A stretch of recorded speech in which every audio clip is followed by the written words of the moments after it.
राजस्थान में महंगाई राहत कैंप लगे हुए हैं। कल मुझे निकाल जाने का मौका मिला।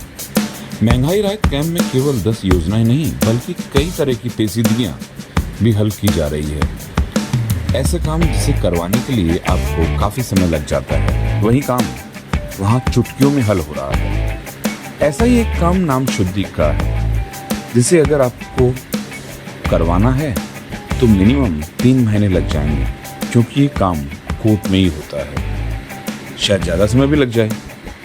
अधिकारियों के अनुसार अगर आपको कोर्ट में जाना है तो कोर्ट में वकील के जरिए काम होता है, लेकिन कैंप में चुटकियों में हल हो रहे हैं ये काम। मैं कहना चाहूँगा ये कि लैंडी को उसकी RTA की धारा 136 है, उसमें SDM साहब एम्पावर्ड है। उस धारा के तहत जो है काश्तकारों का जैसे राजस्व रिकॉर्ड में नाम लिपि के भूल से हो जाता है, क्लरिकल मिस्टेक जिसको बोलते हैं वो हो जाता है, तो उनको जो यही सपोर्टिंग डॉक्यूमेंट लेकर के और उसको जो है दुरुस्त कर देते हैं। इसी प्रक्रिया पे कोर्ट में अगर जाते हैं तो थ्रू एडवोकेट जाना पड़ता है उसको, जो काफ़ी पैसा भी खर्च होता है उसका और समय भी खर्च होता है, और वो काम जो है हम एक ही दिन में सारा एक कैंप में कर रहे हैं। या ना बिना वकील साहब के, बिना वकील साहब के, बिना कोई एडवोकेट के, और ये केवल उसके सपोर्टिंग डॉक्यूमेंट के आधार पर हम ये कर रहे हैं। आज भी मेरे सामने जो है इस तरह के जो है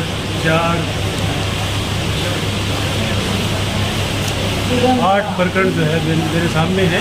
ये इस पर मैं मेरी रिपोर्टिंग कर रहा हूँ। रिपोर्टिंग के बाद में जो है फाइनल अथॉरिटी SDM साहब इस पर ऑर्डर जारी कर देंगे, तो उसका काश्तकार का नाम यही रिपोर्ट में शुद्ध हो जाएगा।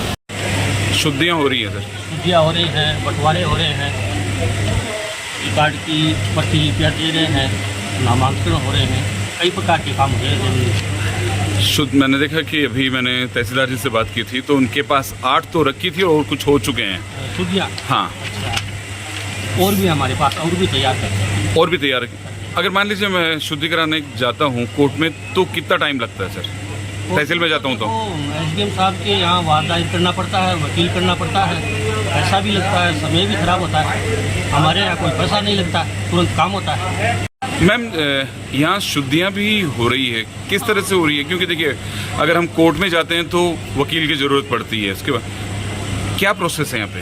यहाँ 136 का एक फॉर्मेट आता है और उसमें यही सरपंच के सहमति का करवा के मैडम के पास कोर्ट के यानी चक्कर नहीं काटने पड़ते हैं, यानी कैंप में जो भी आएगा शुद्धि के लिए तो मतलब उसका टाइम भी बचेगा और पैसा बचेगा। ये जो शुद्धियाँ हो रही है राजस्व रिकॉर्ड में कोई भी शुद्धि होगी वो किसी न किसी आधार पर होती है। एक तो शुद्धि 2 प्रकार की होती है, एक तो सेग्रीगेशन के तहत यदि किसी लिपि की त्रुटि होगी, एक तो वो शुद्धि, और दूसरी ये है किसी का नाम कुछ अलग हो, रिकॉर्ड में कुछ अलग चढ़ गया और जबकि उसका आधार या पहचान पत्र उसमें कोई नाम अलग हो। जैसे बालूराम तो रिकॉर्ड में चढ़ा हुआ है और उसका नाम कालूराम बाकी रिकॉर्ड में, दोनों नामों में अंतर है। उसको शुद्ध कराने के लिए प्रोसीजर ये कि आप SDM कोर्ट में दावा पेश करें, वकील के मार्फत वहाँ आपकी सुनवाई होगी, पेश ही पड़ेगी, तारीख पड़ेगी, उसमें आपको जाना पड़ेगा, डॉक्यूमेंट्स पेश करने पड़ेंगे, फिर उसके पे पटवारी रिपोर्ट करेगा।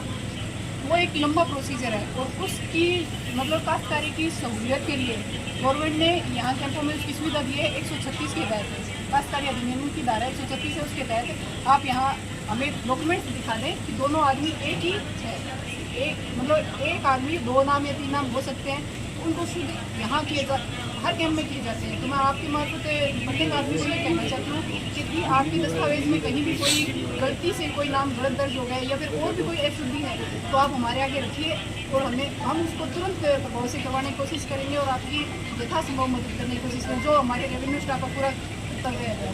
क्या नाम है आपका? प्यारेलाल आर्य। प्यारेलाल जी, आपकी जो अशुद्धि थी उसको शुद्ध करवाने के लिए कितना समय लगा और यहाँ कैसे हुआ? 30 साल से शुद्ध थी, आज जितना कैंप चला है उसमें हो गया, जितना टाइम भी कम चला है।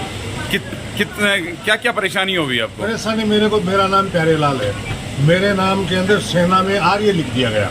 ओके। तो वो सब जगह आर्य ही हो गया, तो मेरे को हर जगह दिक्कत आने लगी। वो दिक्कत आने लगी तो मेरा आधार कार्ड, पैन कार्ड, मेरे जो मेडिकल कार्ड सब प्यारेलाल आर्य के नाम से बन गए। अब मेरे को ये खेत मेरे प्यारेलाल के नाम से था, अब इसमें भी प्यारेलाल आर्य चाहिए क्योंकि ये भी सब जगह चलेगा।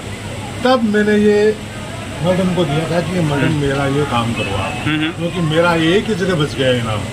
तब मैंने एक्सेप्ट किया। कोर्ट में जाते, अगर आप कोर्ट में जाते तो कोर्ट में जाता तो शायद मैं अभी 66 साल का हुआ हूँ और 86 साल का हो जाता। 86 साल का मैं हो सकता था, तब तक ये मेरा नाम ऐसे ही रहना था। हो सकता है मेरे बच्चों को आगे कोई दिक्कत ना है, वो उनके नाम ट्रांसफर हो जाएगी जमीन तो। भाई प्यारेलाल के बच्चे के नाम से ही ट्रांसफर होगी ना, अब भी उसके पास ही जाएगी।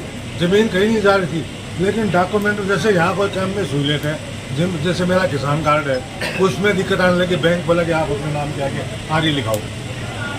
लोन है मेरा 2.5 लाख रुपए बैंक में, तो वो भी मांगने लगे कि भाई आप इसके नाम के आगे अपना ये नाम शुद्ध कराओ। बैंक ने बोल दिया, तो बैंक के मेरे पास डॉक्यूमेंट भी है, मेरे सारे डॉक्यूमेंट मेरे पास बोल दिए। थैंक यू प्यारेलाल जी, मैंने किया है प्यारेलाल आर्य जी। काम कर दिया वो आपने, आपका बहुत धन्यवाद।